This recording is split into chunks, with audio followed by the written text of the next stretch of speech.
Hi everyone! Kamusta kayo? I'm Pearl, and over the past few weeks, I've been talking with staycation owners, Airbnb hosts, and local business owners here in the Philippines. And because of this, kaya ako nag-build ng beta project, alright? And one thing I noticed is that many owners are working hard every day, posting content, replying to inquiries manually, running promotions, and even boosting posts kahit DIY lang sila. So, ano ba yung DIY? To eat yourself, right? So, kahit ganon, yung ginagawa na nila, minsan hindi pa rin steady yung booking. So, let me show you something simple. Okay? Ito yung tinatawag ko na simple business mapping. So, ito yung i-explain ko dito sa short video natin. And later on, may ipapakita ako sa inyo on how you can visualize this dun mismo sa business nyo. Paano nyo siya ma-apply. So, first, staycation booking journey where two bookings get lost. So first, you need to know your visibility, your business visibility. So, not found ba kayo sa social media? Wala ba kayong Facebook, Instagram, TikTok, or nandun lang kayo sa mga OTA third party, which is the Airbnb site, which is nag-create lang kayo ng account doon, ng listing nyo, and you're just waiting for customers' inquiry para dun sa place nyo.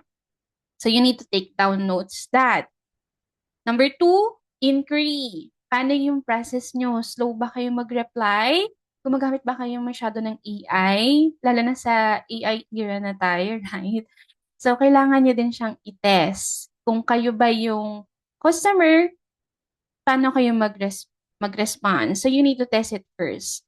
Number three naman is yung booking process nyo. Some of yung mga nakausap kong clients, they only focus lang talaga sa Airbnb.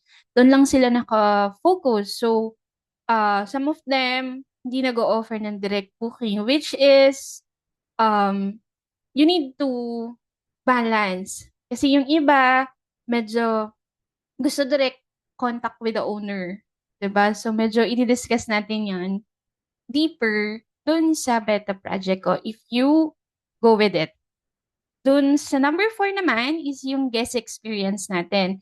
So, dito nyo ino-note yung experience nung mga guests nyo. Baka may recommendation sila, baka may ma-recommend pa sila to maging happy place, yung place nyo.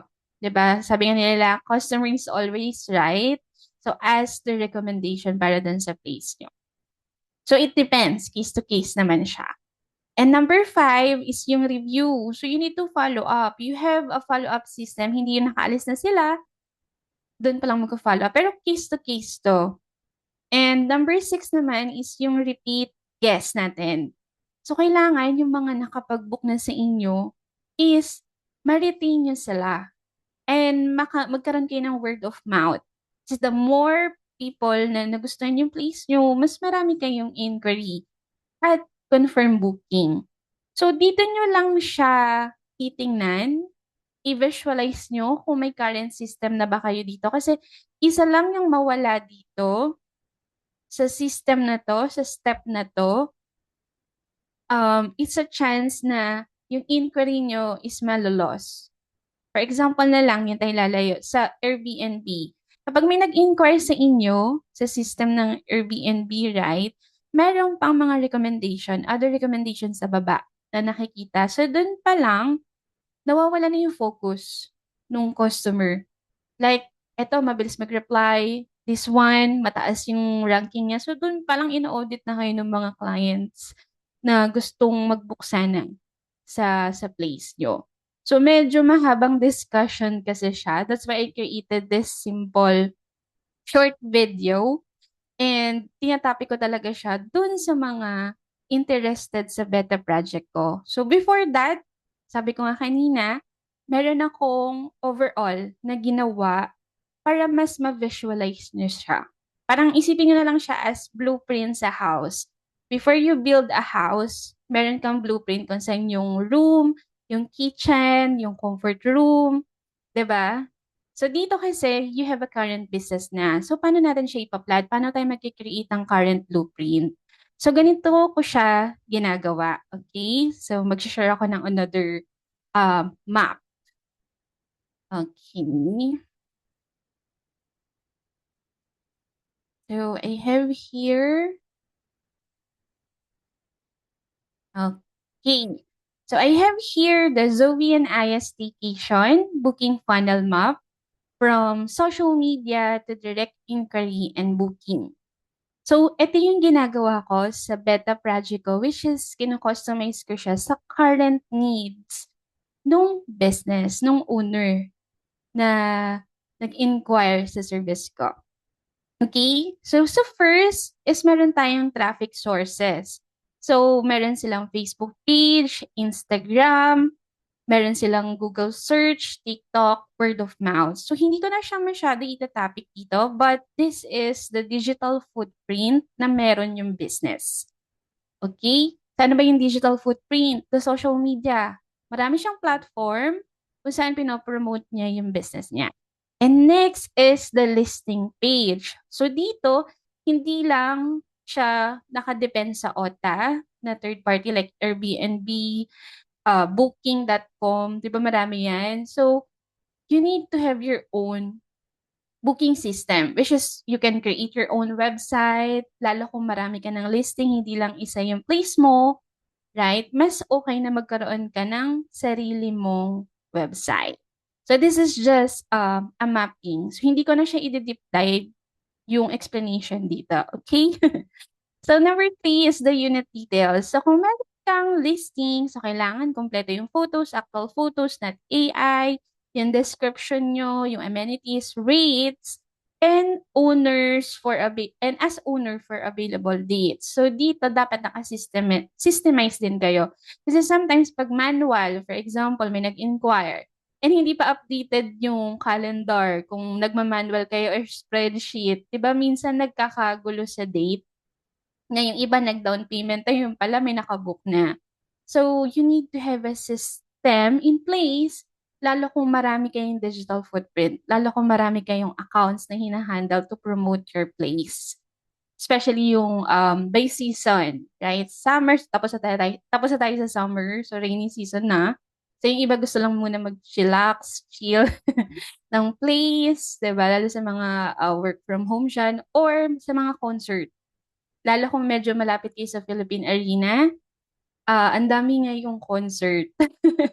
So, kailangan yung place nyo. So, yun. So, kailangan sa social media marketing nyo, naka-organize din yan. So, dito, hindi lang yun yung topic natin. It's because overall system in place na to na kailangan ma-check nyo kung ginagawa nyo na siya.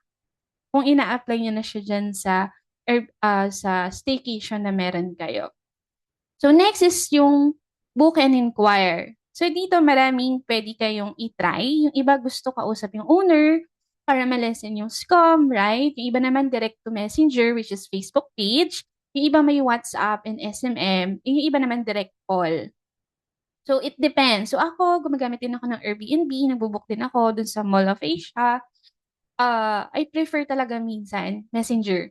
So nakikita ko kasi yung mismong owner, nakakausap ko siya. Mas gusto ko yung may personal touch. Para in case na gusto ko siya i-recommend, i-share ko lang yung profile niya and pwede nang sila yung mag-usap. So dun pa lang, 'di ba, meron na kayo agad connection network na pwedeng i-recommend yung place niyo. So dito, yung number 5, ito yung pinaka-best. If you have a staycation, kailangan yung notification nyo, kailangan laging naka-on. Sometimes yung iba, dahil medyo late na sila mag-reply, nawawala na yung interest ng mga nag-inquire, right? So, kailangan notification yung call, yung message, always check.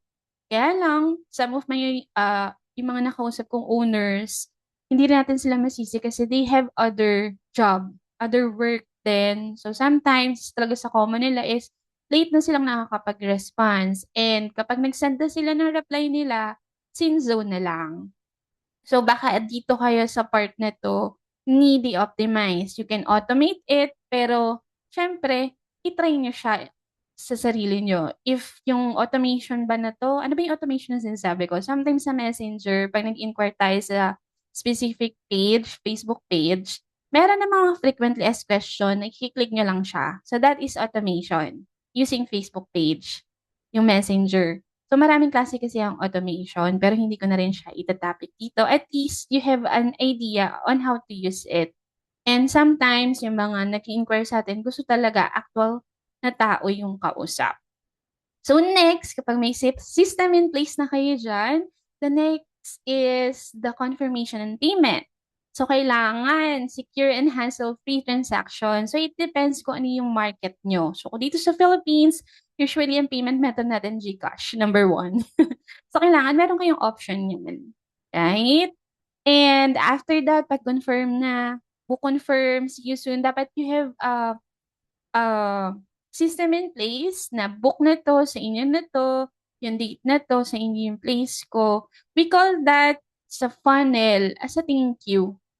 'Di ba? Once they paid, ito na yung confirmation mo. So, you need to check din kung paano niyo siya sine-set up. Para at least before pa yung day, kung kailan yung date, kung kailan binook yung place nyo, is alam na agad ng guests yung gagawin nila, ano na yung mga rules and regulation, ilan ba yung packs na binayaran or kasama dun sa rates or package.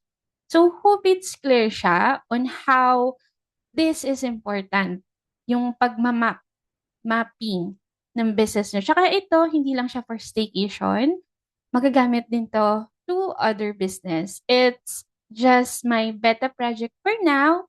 So, if you need more deeper details para dito, uh, okay, you just need to message me. Ayan. And ang goal lang dito talaga sa video nito is not to make things complicated and to simplify and to visualize what is happening inside your business. Because once you can see the full journey, mas madali makita kung saan kailangan mag-improve. So, hindi naman porket gumawa na kayo ng mapping, lahat to kailangan gawin nyo. No, ma-overwhelm kayo at ma-burn out. Alright? So, uh, this mapping is just for clarity. Okay? So, if you're a staycation owner, Airbnb host, or resort owner, and you'd like me to create a sample business map for your business, comment the word map, and I'll reach out and see if I can help. Wishing you more bookings, better system, and less guesswork in your business. Thank you for watching.